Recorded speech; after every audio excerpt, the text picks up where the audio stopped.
السلام عليكم متابعينا الكرام.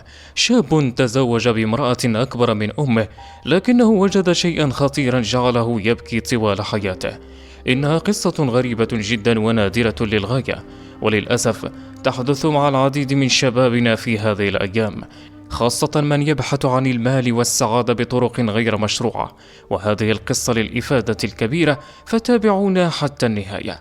ولكن قبل أن نبدأ، لا تنسوا أن تصلوا على النبي محمد صلى الله عليه وسلم، ودعمنا بإعجاب لهذا الفيديو لكي يقترحه نظام اليوتيوب ولكي يصل إلى أكبر عدد من المسلمين.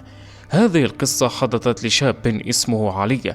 نشأ هذا الشاب في أسرة فقيرة جدا في مصر. كان يسكن في قرية ريفية وأهلها جميعهم فقراء. كان علي لديه إخوة بنات. كان عمره 11 عاما، ولم يكن بيده سوى البحث عن عمل. ظل يبحث فترات طويلة عن عمل ينقذه من الفقر، فعمل في ورشات وفي مطاعم ومحلات تجارية، لكن كل ما يتقاضاه ضعيف جدا. وعندما وصل إلى سن 14 وجد فرصة عمل له في مدينة تدعى الغاتقة. إنها مدينة داخل مصر، مدينة ساحلية تتمتع بشواطئ وجو مناخي ممتاز. إنها مدينة سياحية تستقطب الأجانب والجنسيات المختلفة، ويعمل بها مصريون.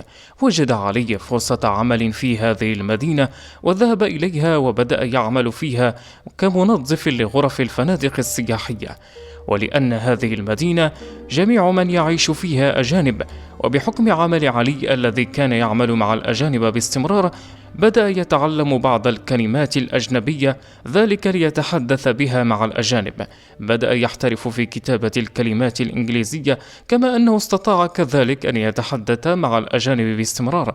ظل علي يعمل في الغردقة سنة كاملة. بعد مرور هذه السنة أصبح عمره 15 عاما. بدأت ظروف حياته هو وأهله في تحسن، ذلك بسبب تعرفه على الأجانب والسياح.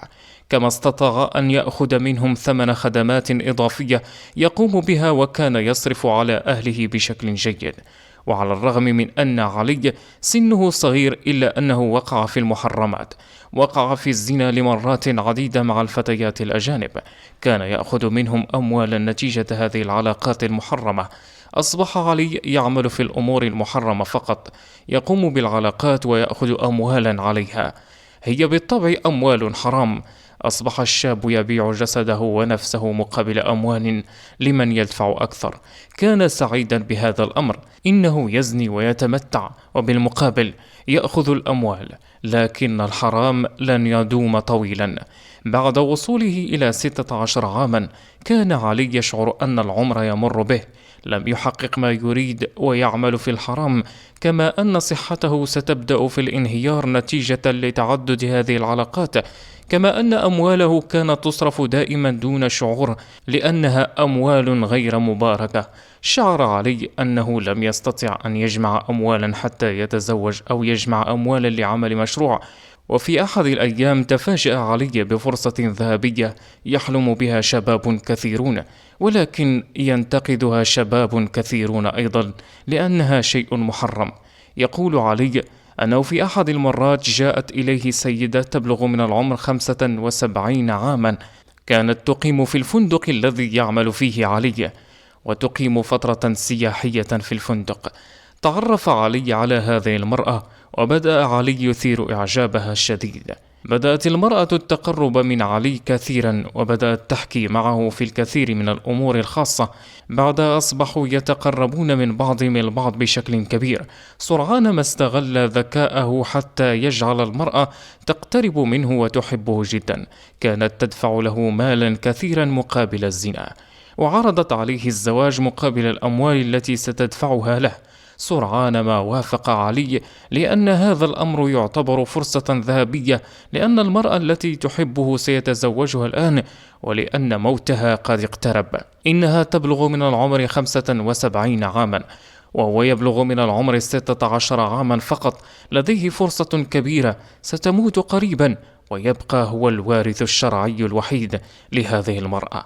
كانت خطة علي ليعيش حالة الرفاهية ويصبح من الأغنياء، وحكى لوالدته هذه القصة، لكنها رفضت الأمر، لكن علي أصر على هذا الأمر، وأخبر المرأة أنه موافق على زواجها وأنه سيتزوجها غدا.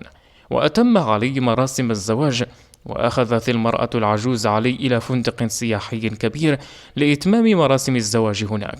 لكن بعد الاحتفال حدث أمر كان صدمة لعلي، وهو أن المرأة طلبت منه أن يترك الإسلام ويتبع دينها، أي ينتقل من الإسلام إلى المسيحية. هنا كانت الصدمة لعلي التي لم تكن في الحسبان. طلبت منه أن يترك الإسلام، وإلا طلبت الطلاق ولم تعطه الأموال.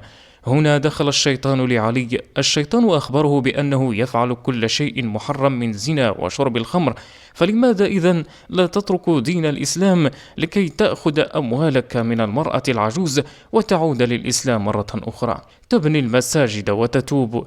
ترك علي الإسلام كما أمرته المرأة، وبعد الزواج علم علي أن هذه المرأة ستسافر وترجع مرة أخرى إلى بلادها الأجنبية. من الطبيعي أن علي سيسافر معها. طلبت المرأة من علي أن يجمع أوراقه للتجهيز إلى السفر، وبالفعل قام بالتجهيز والاستعداد، فسافر علي مع المرأة إلى بلدها. لكن علي اكتشف أمرا غريبا، أن المرأة لديها شقة يتم فيها عمل المحرمات مع النساء، وهي صاحبة هذا المكان وتملكه، وكانت دائما تطلب من علي أن يقوم بالزنا مع السيدات، وإذا رفض ستقوم بحبسه.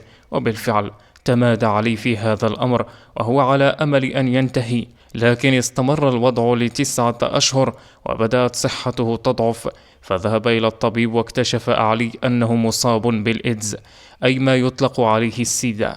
إنه أمر طبيعي. عندما علمت المرأة بهذا الأمر وعلمت بمرضه، قامت بطرده من بيتها، ولم يستطع علي أن يجمع أي أموال.